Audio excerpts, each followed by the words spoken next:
Hey Occurrence, welcome to another episode.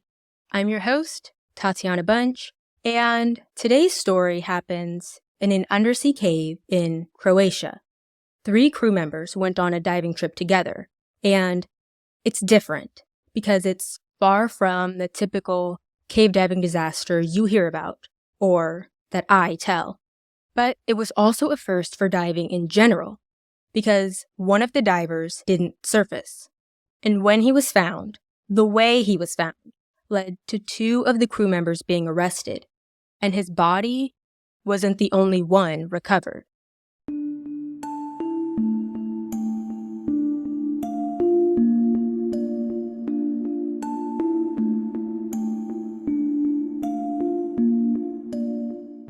All sources can be found at occurrencepod.com, which is linked in the show notes, along with any other relevant information.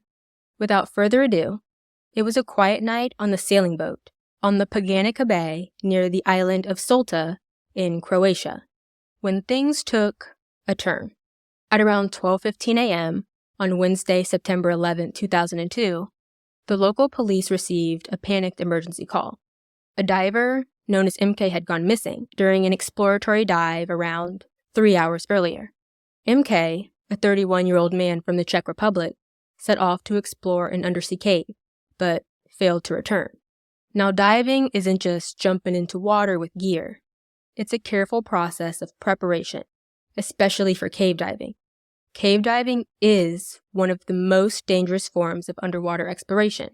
Unlike open water, caves have small spaces and poor visibility half the time. You can't just resurface in an emergency. You're navigating a 3-dimensional maze with limited air and limited exits. Before setting off, MK would have made sure all his equipment, like the diving suit, which helps keep your body warm underwater, the air cylinders, fins, masks, and most importantly, his dive computer, was in working order. Or at least you assume he would have done that. The dive computer is crucial because it tracks depth, time, and helps calculate decompression stops. Decompression stops are vital because coming up too fast can cause decompression sickness or the bends, where nitrogen bubbles form in the bloodstream, leading to severe pain, paralysis, or even death. As time passed, everyone on the boat started getting more and more concerned. MK wasn't back, and everyone that did make it back on the boat was starting to freak out a little. They started their own amateur search, but caught on quick to the fact that they were out of their depth, literally and figuratively. The dive site was infamous among locals. Apparently, even the bay's name carried ominous connotation, hinting at something evil and pagan. It said the native islanders avoid it. When I looked into it, Poganica Bay was described as a small bay with a little beach and 1 house alone. It is ideal as an anchorage haven during Bura blast. Bura means bad in English, and apparently those are cold winds that mostly happen in wintertime in Croatia. Winds can reach up to 186 miles per hour. During the summer, they're not as dangerous during the day, but can get up in speed at night when it cools down. Like many of the bays in the area, you can reach it on foot. It has a gravel beach. It looks beautiful. There's a trail guiding the path around the area, and a website advertising a trip to the area said, quote, "The trail is as impressive and mysterious as a tunnel, which makes it ideal for all of those with the Robinson Crusoe spirit," end quote. Robinson Crusoe is a hero in a book about a man cast away on an island for 26 years. Just before 11 p.m., 2 divers went into the cave to search for MK, but an hour later they came back empty-handed, without any news. Early the next morning, police divers took over the search. Divers from police forces can sometimes be more experienced and better equipped for high-risk operations like this, but even they couldn't totally defy the odds. One of the police divers never made it out alive. He released his buddy line, the line that usually is keeping divers connected when it's murky and visibility is poor, and disappeared into the depths of the cave. The surviving police diver returned with his air supply dangerously low and suffering from severe decompression sickness.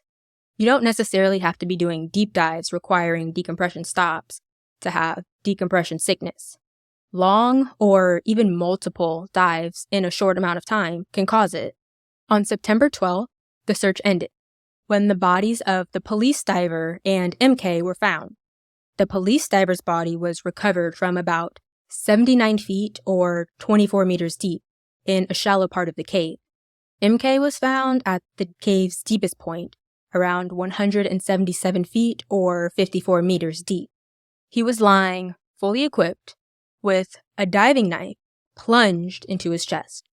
Also noted as disturbing was his mask was off, the flashlight was empty, and his regulator, which is how he breathes air, was out of his mouth. Now, let me explain this infamous cave. The entrance is 6.5 feet wide. It sits about 30 feet below the surface of the water. From there, it widens gradually and branches out into 2 different chambers. They're connected, one shallow, one deep. Going into the left is the shallow one, and it's completely enclosed and goes down 118 feet. The deeper chamber, to the right, is also enclosed. The only exit to the cave is the entrance you came in. Now, the chamber to the right isn't only a chamber, like the shallow. To get to the deeper chamber, where I said the cave branches off, you go to the right and swim down a tunnel about 115 feet, and then that opens into the deep chamber. So if you swim down into the deep chamber first, and then turn around to come out, going back up that tunnel leading to it, you think you're going up the entrance shaft, when actually it sounds like people were accidentally turning into the shallow chamber and getting lost, since it created a false exit. And the walls are covered in what was described as the finest silt. Silt is grainy, like a mix of sand and clay, but smaller than sand and larger than clay, usually suspended in water. When it's disturbed, it reduces visibility to almost zero, causing an effect called Tyndall's phenomenon. This happens with even the most powerful flashlights. It's like driving through thick fog with your high beams on. You just can't see anything. So the walls being covered in the finest silt, less than ideal. With the recovery of the remains, the forensic investigation kicked into high gear. All of the diving equipment, including the dive computers worn by the crew and the police divers, were taken in for analysis. The dive computers help with decompression stops and time, but they also store dive profiles, the records of the dive, including depth, time, and crucial decompression information. The model used by MK's crew records up to 37 previous dives and provides detailed graphs of the most recent 200 minutes of diving.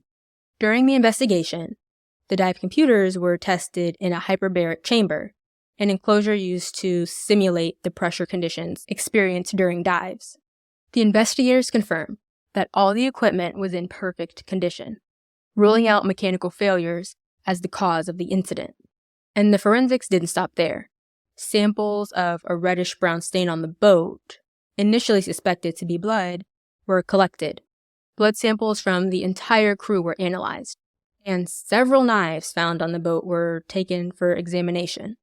Polygraphs were conducted, revealing that 2 crew members, who were with MK when he went diving, reacted noticeably to the terms knife and blood.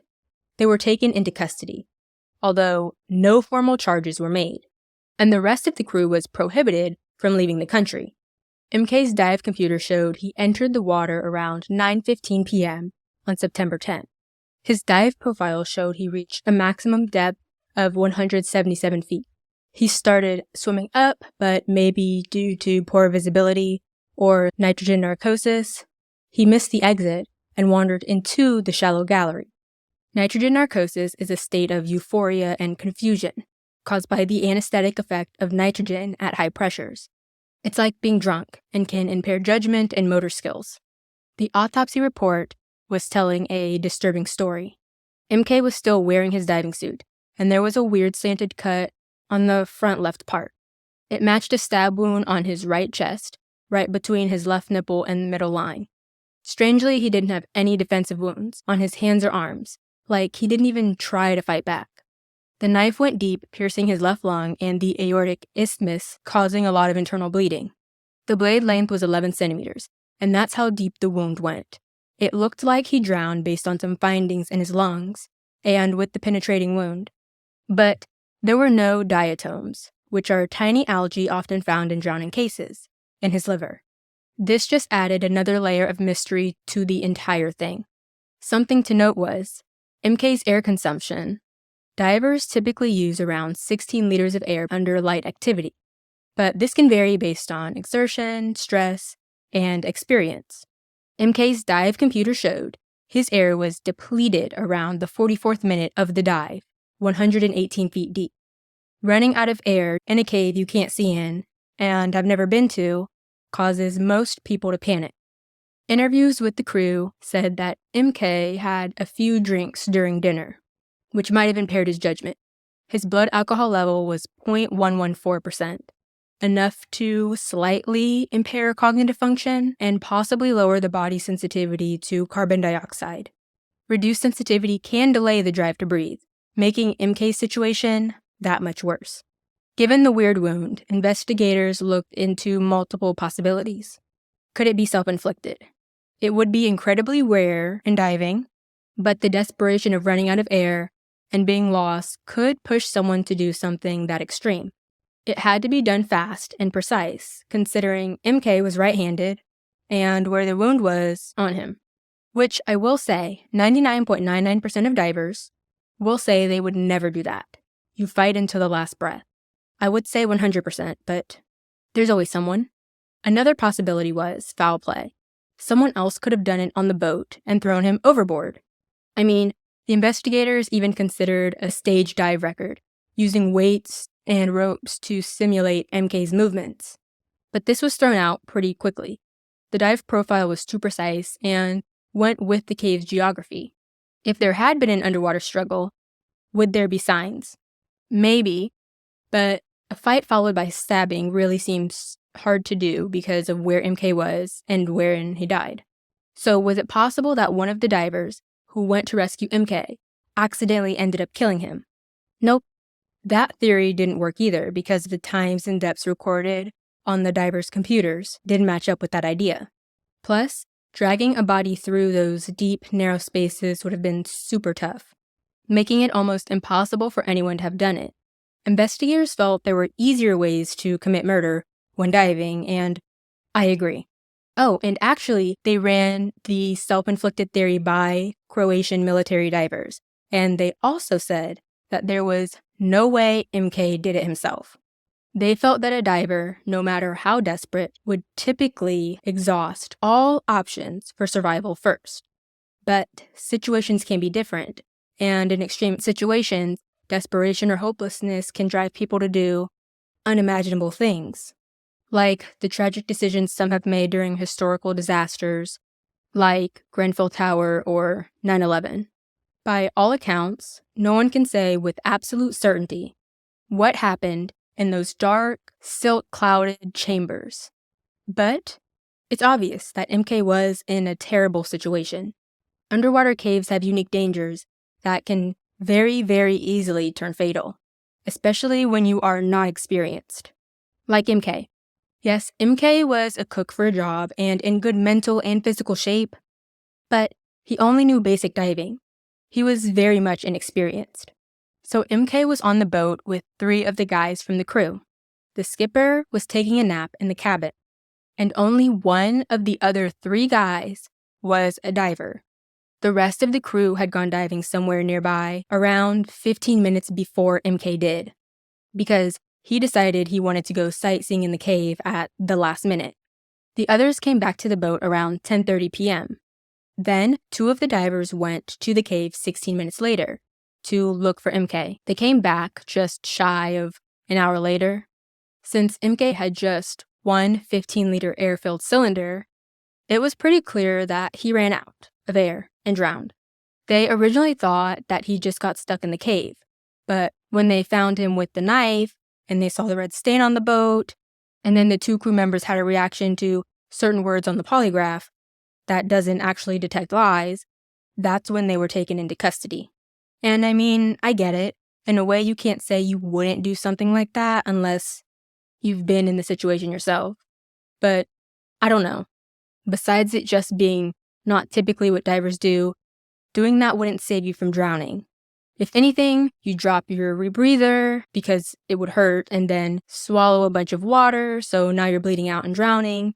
And actually, in the findings, it said it probably took up to 2 minutes for him to pass after being stabbed. And when you think about it, he wasn't a diver, so I don't know. I digress. Whether it was a tragic accident from panic, disorientation, and low air supply, or I guess maybe a hallucination, or something more sinister, remains a mystery for many who still have doubts. This case shows the harsh realities of underwater exploration and the razor-thin line between adventure and disaster. Stay safe, and I'll be back next Thursday.